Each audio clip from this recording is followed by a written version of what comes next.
Hi friends, welcome back to my channel. ఈరోజు వీడియోలో ఒక మంచి హెల్తీ రెసిపీ చూపించబోతున్నాను. అదే పెసరపప్పు పాయసం. ఈ పెసరపప్పు పాయసం ఆరోగ్యానికి చాలా మంచిది. ఎందుకంటే పెసరపప్పులో వేడిని తగ్గించే గుణం ఉంటుంది. అంతేకాకుండా ఈ పాయసాన్ని మనం ఇప్పుడు బెల్లంతో చేస్తున్నాం కాబట్టి ఇది మరింత హెల్తీ రెసిపీ. సో ఇప్పుడు ఈ పాయసాన్ని ఎలా తయారు చేయాలో చూద్దాం. ముందుగా మనము స్టవ్ వెలిగించుకొని ప్రెషర్ కుక్కర్ పెట్టుకోవాలి. అందులోకి మనము ఒక 3 స్పూన్ల దాకా నెయ్యిని యాడ్ చేసుకోవాలి. నెయ్యి బాగా వేడెక్కిన తర్వాత మనము ఇప్పుడు డ్రై ఫ్రూట్స్ని ఫ్రై చేసుకోవాలి. డ్రై ఫ్రూట్స్ అంటే ఇక్కడ నేను జీడిపప్పు, పిస్తా మరియు కిస్మిస్ అంటే ఎండు ద్రాక్షని తీసుకున్నాను.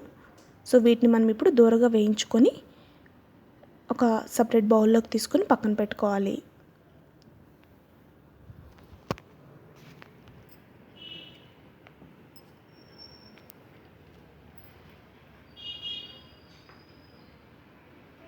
చూసారుగా ఇప్పుడు డ్రై ఫ్రూట్స్ బాగా రోస్ట్ అయిపోయాయి. వీటిని తీసుకొని మనము ఒక సపరేట్ బౌల్లోకి పక్కన పెట్టుకోవాలి. ఇప్పుడు అదే ప్రెషర్ కుక్కర్లోకి 1 కప్పు పెసరపప్పుని యాడ్ చేసుకోవాలి. ఇవి నేను కడిగి ఎండలో ఆరబెట్టుకున్న పెసరపప్పు. సో ఇలా నెయ్యిలో బాగా దోరగా వేయించుకున్న తర్వాత ఇప్పుడు ఇక్కడ నేను 1 కప్పు పెసరపప్పుకి 3 కప్పుల నీళ్లను వేసుకుంటున్నాను. 1:3. 1 కప్పు పెసరపప్పుకి 3 కప్పుల నీళ్ళను యాడ్ చేసుకొని మనము కుక్కర్ మూత పెట్టుకొని 3 నుంచి 4 విజిల్స్ వచ్చేంత వరకు మీడియం ఫ్లేమ్ మీద కుక్ చేసుకోవాలి.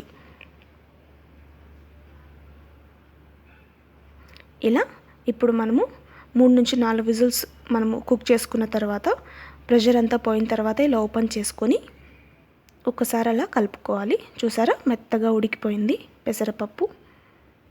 దీన్ని ఇలా ఒకసారి కలుపుకొని పక్కన పెట్టుకోవాలి. ఇప్పుడు మనము ఒక కడాయి పెట్టుకొని అందులోకి బెల్లాన్ని యాడ్ చేసుకోవాలి. ఇక్కడ నేను 1 కప్పు బెల్లం యాడ్ చేసుకున్నాను. తర్వాత ఒక చిన్న గ్లాస్తో 1 గ్లాసు నీళ్ళను కూడా వేసుకోవాలి. ఇక్కడ బెల్లాన్ని మనము తీగ పాకం కానీ లేదా పాకం కానీ పట్టట్లేదు. జస్ట్ మనము ఆ బెల్లం ఈ వాటర్లో కరిగితే సరిపోతుంది.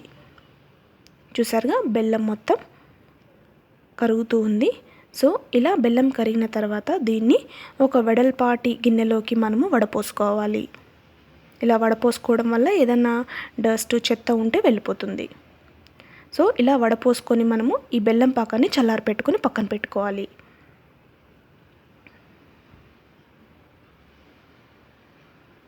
ఇప్పుడు మనము ఆల్రెడీ మూంగ్ దాల్ని అనగా పెసరపప్పును ఉడికించుకున్నాం కదా. ఇప్పుడు చల్లారి పెట్టుకున్న బెల్లం జ్యూస్ని ఇందులోకి యాడ్ చేసుకోవాలి. మీరు ఒకటి బాగా గుర్తుపెట్టుకోవాలి, ఇక్కడ ఈ స్టేజ్లో మనము స్టవ్ వెలిగించకూడదు. బెల్లం పాకం యాడ్ చేసుకున్న తర్వాత ఒకసారి బాగా మొత్తం ఈ పెసరపప్పు అంతా బాగా కలిసే విధంగా బాగా కలుపుకోవాలి. చూసారుగా, ఇలా ఉండలేమి లేకుండా బాగా కలుపుకోవాలి. ఇప్పుడు మనం ఇందులోకి 1 కప్పు పాలను యాడ్ చేసుకుంటున్నాము. మీకు ఎంత కావాలంటే ఈ స్టేజ్లో మిల్క్ యాడ్ చేసుకోవచ్చు. ఒకవేళ 2 కప్పులు కావాలి అనుకున్నా కూడా యాడ్ చేసుకోవచ్చు. చూసారుగా, ఇప్పుడు ఈ స్టేజ్లో ఇలా పాలు యాడ్ చేసుకుని ఒకసారి బాగా కలుపుకున్న తర్వాత స్టవ్ వెలిగించుకొని మీడియం ఫ్లేమ్ మీద దీన్ని కుక్ చేసుకోవాలి. ఇలా చేయడం వల్ల ఏమవుతుందంటే పాలు విరగపోవు.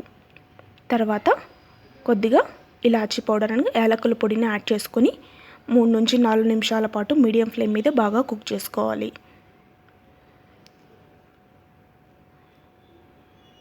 ఇలా మధ్య మధ్యలో అడుగు అంటకుండా మనము కలుపుతూ ఉండాలి. ఇప్పుడు మనము మన టేస్ట్ని బట్టి ఇక్కడ నేను ఒక 3 స్పూన్స్ దాకా నెయ్యిని యాడ్ చేశాను. మీ టేస్ట్ని బట్టి మీరు నెయ్యిని యాడ్ చేసుకోండి. నెయ్యి యాడ్ చేసుకున్న తర్వాత ఒకసారి బాగా కలుపుకోవాలి.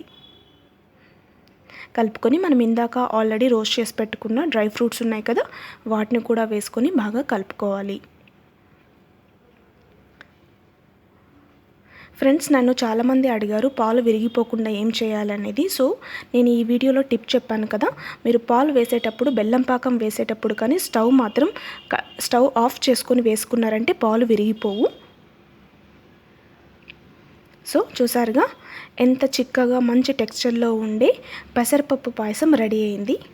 దీన్ని ఇప్పుడు మనము సర్వింగ్ బౌల్లోకి తీసుకుందాం. ఫ్రెండ్స్ చూసారుగా ఎమ్మీ అండ్ టేస్టీ పెసరపప్పు పాయసం రెడీ అయింది. ఫ్రెండ్స్ ఎలా ఉంది ఈ వీడియో మీకు నచ్చిందా? నచ్చినట్టయితే లైక్ చేసి షేర్ చేసి సబ్స్క్రైబ్ చేయడం మర్చిపోవద్దు.